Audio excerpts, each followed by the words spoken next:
अस्सलामुअलैकुम। Pakistan Railways divisional office Lahore में बहुत सारी जॉब्स आ चुकी हैं, ऑलमोस्ट 250 से भी ज़्यादा हैं। लेकिन इसका मतलब यह नहीं कि सिर्फ लाहौर के शहर ही अप्लाई कर सकेंगे, बल्कि लाहौर डिवीज़न वाले जितने भी एरियाज़ उसमें आएंगे उसको मैं बताऊंगा कि कौन कौन से डिस्ट्रिक्ट या तहसील वाले इसमें अप्लाई कर सकते हैं। सबसे पहले तो ये बताना चाहूँगा कि ये 2 साल का कॉन्ट्रैक्ट की जॉब्स है और बहुत सारी असामियाँ हैं इसमें। 6 स्केल से, मतलब 2 स्केल से लेकर 6 स्केल तक की किस्म किस्म की वो है। तो सबसे पहले तो स्किल्ड वाली जॉब्स है, अगर कारपेंटर की है, तरकान की, वेल्डर और फिटर की है।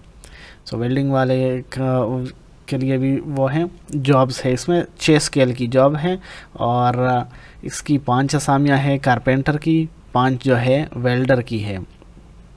और इसके लिए जो है साथ ही में आपके फिटर की भी 20 असामियाँ हैं और इन सब के लिए दरकार है मैट्रिक 2nd डिवीज़न और साथ ही में 1 साल का डिप्लोमा या सर्टिफिकेट हो जो आपने किया हो और वो गवर्नमेंट के किसी इंस्टीट्यूट से रिकॉग्नाइज्ड हो।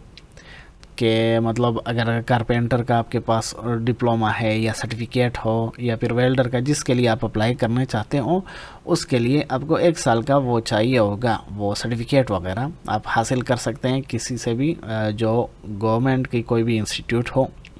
लेकिन उससे भी ज़्यादा बहुत सारी जॉब्स जो है और जो आसान है आपके लिए, ज़्यादा रिक्वायरमेंट नहीं रखती, वो ये है कि पॉइंट्समैन और गेटमैन की है। पॉइंट्समैन जो है वो 5 स्केल की है और गेटमैन जो है वो 2 स्केल की जॉब है। अब पॉइंट्समैन के लिए 111 असामियाँ हैं और गेटमैन की 130 है। पॉइंट्समैन के लिए आपको मैट्रिक ही चाहिए सिर्फ, और कोई भी मतलब आपसे कुछ नहीं मांगेंगे कि आपको ज़्यादा एक्स्ट्रा एक्सपीरियंस हो या फिर सर्टिफिकेट वगैरह मांगे, डिग्रियां, या फिर और कुछ इजाफी मांगे। और गेटमैन के लिए तो बिल्कुल मैट्रिक की भी ज़रूरत नहीं है, मिडिल पास हो वो भी चलेगा। आइए देखते हैं और एज लिमिट के बारे में बात करते हैं कि एज लिमिट क्या है और साथ ही में डोमिसाइल में कौन कौन से वो लोग अप्लाई कर सकते हैं वो भी बताऊंगा। अब एज लिमिट यह है कि 18 से 25 साल वाले जमा 5 साल, तो 18 से 30 साल वाले अप्लाई कर सकते हैं। और अगर किसी ने मतलब एक्स सर्विसमैन हो या आर्मी में कोई खिदमत दी हो तो उनको 15 साल क्या इजाफी वो देंगे, छूट देंगे। 18 से लेकर फिर 45 साल तक के लोग भी अप्लाई कर सकते हैं अगर आर्मी से हुए। The age of candidates belonging to the schedule caste, Buddhist community, अगर कुछ ख़ास कास्ट या बुद्धिस्ट कम्युनिटी से हों तो उनके लिए भी 3 साल की इजाफी मोहलत दी जाती है, 33 साल तक वो भी अप्लाई कर सकते हैं। गवर्नमेंट सर्वेंट जिन्होंने कॉन्ट्रैक्ट पर काम किया हो या फिर परमानेंट जॉब में 2 साल भी काम किया हो तो उनको 10 साल तक की वो रियायत दी जा सकती है। मतलब वो 40 साल तक के लिए, अगर 40 साल के हुए तब भी अप्लाई कर सकते हैं। उसके साथ ही अगर कोई किसी के वालिद साहब सिविल सर्वेंट्स थे और वो सर्विस के दौरान ही वफ़ात पा गए तो उनको भी 5 साल की छूट दी जाएगी, मतलब 35 साल तक वो भी अप्लाई कर सकते हैं। और candidates is entitled to eligible extension more than 1 category हिशल। हाँ, ये है कि अगर कोई बंदा इनमें से दोनों पे एप्लीकेबल हो या तीनों उस पर एप्लीकेबल हो तो वो किसी एक को ही सेलेक्ट करेगा जो उसकी पसंद का हो या जो सबसे ज़्यादा मोहलत दे सके उसे। साथ ही में अब डोमिसाइल्स की बात की जाएगी तो डोमिसाइल्स में ये है कि वो लोग जो इन इलाकों से ताल्लुक़ रखते हैं, जैसे लाहौर, ओकाड़ा, साहिवाल में सिर्फ चक 52/52L इस क्या तहसील एंड डिस्ट्रिक्ट साहिवाल वाले अप्लाई कर सकते हैं। कसूर, पाकपतन में भी विलेज चक जो है 40 SP, 14 SP, 15 SP ये अप्लाई कर सकते हैं। अब इसके लिए आपको अपने ही इलाके वालों से या फिर जो डिस्ट्रिक्ट काउंसलर वगैरह हो या फिर जो रेलवे वाले हैं उनसे पूछना पड़ेगा कि हमारा जो है ये आता है कि नहीं आता, 14 है, 15 है या फिर इनमें से कोई नहीं है। गुजरावाला, गुजरात में भी दियोनिया, मंदियाल और जलालपुर, जतन और साथ ही में ठंडा पिंड इन ये कर सकते हैं। साथ ही में किला शेखुपुरा, ननकाना साहिब, हाफिज़ाबाद, चिनियोट में लालियान चिनाब नगर, जंग, फैसलाबाद, टोबा टेक सिंह और सियालकोट और नारोवाल। अब ये इलाके वाले अप्लाई कर सकते हैं।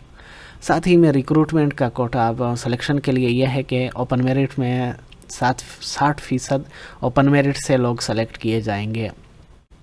मतलब अगर आप बिल्कुल फ्रेश हैं तो अब 60% चांस है या 60% में आप सेलेक्ट हो सकते हैं।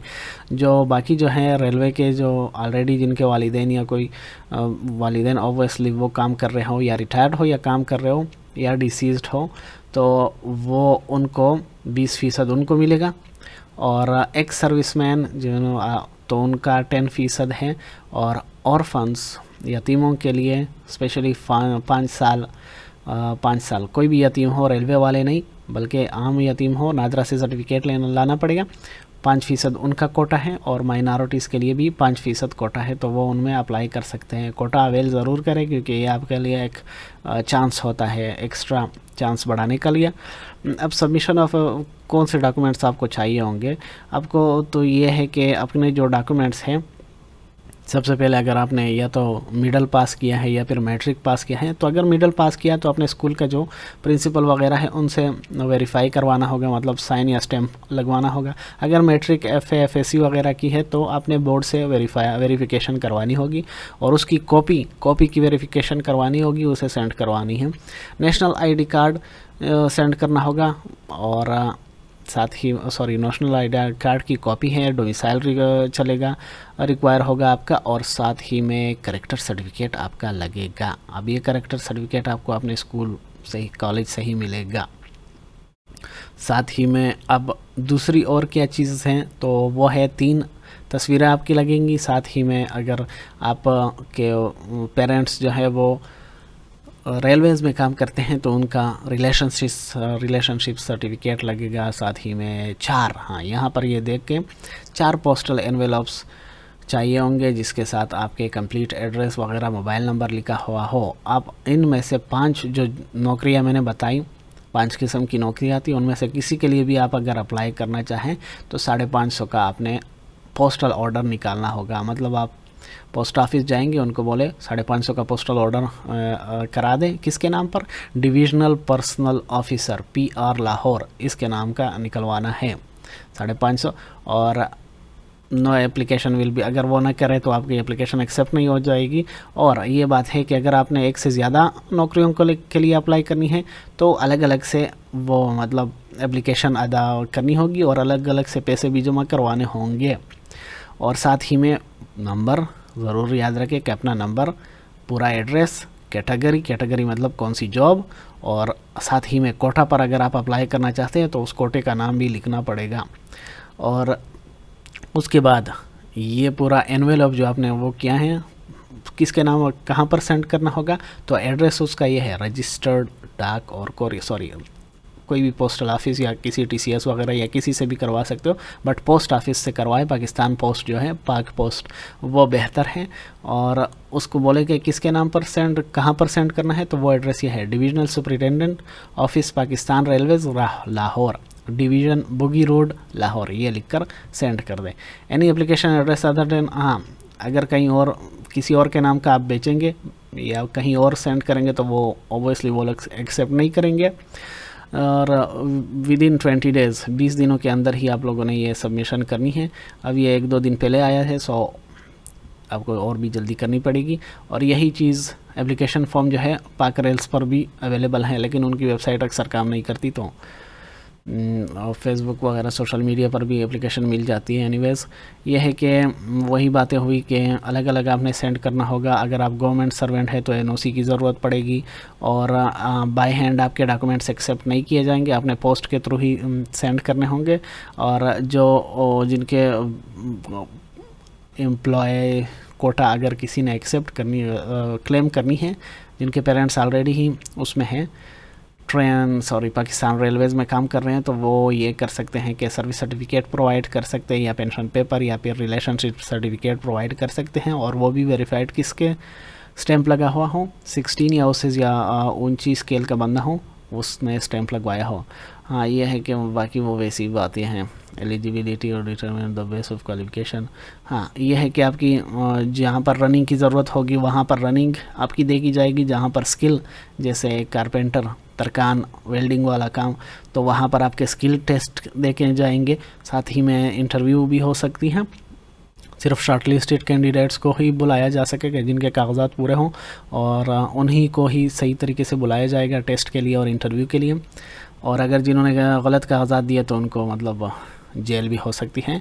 कॉल लेटर जो होगा टेस्ट के लिए वो उन्हीं के नाम ही आएगा जो पूरे होंगे। और फिर उसके बाद जो कैंडिडेट सेलेक्ट हो जाएंगे उनको मेडिकल एग्जामिनेशन पास करना होगा, उनका मेडिकल किया जाएगा ताकि उनकी कोई मतलब इशू में मेडिकल इशू तो नहीं है उनका, और साथ ही में उनकी मतलब क्लियरेंस भी चेक की जाएगी पीछे की कि कोई मतलब जुर्म वगैरह में तो मुलविस नहीं थे पिछले अपने इलाके में या कहीं और। और साथ ही में अलग से उनको ट्रेनिंग दी जाएगी कि किस तरह काम करना है, और ये वैसे ही है। नेक्स्ट हमारे पास आता है ये एप्लीकेशन फॉर्म है। अब एप्लीकेशन फॉर्म को फिल करना बहुत इजी है। यहाँ पर application for the post of कौन से पोस्ट पर करना है, कारपेंटर करना है, पॉइंट्समैन के लिए करना है, कोई भी मतलब आपने जो भी आप जिसके लिए भी आप अप्लाई करना चाहते हैं वो यहाँ पर कर सकते हैं।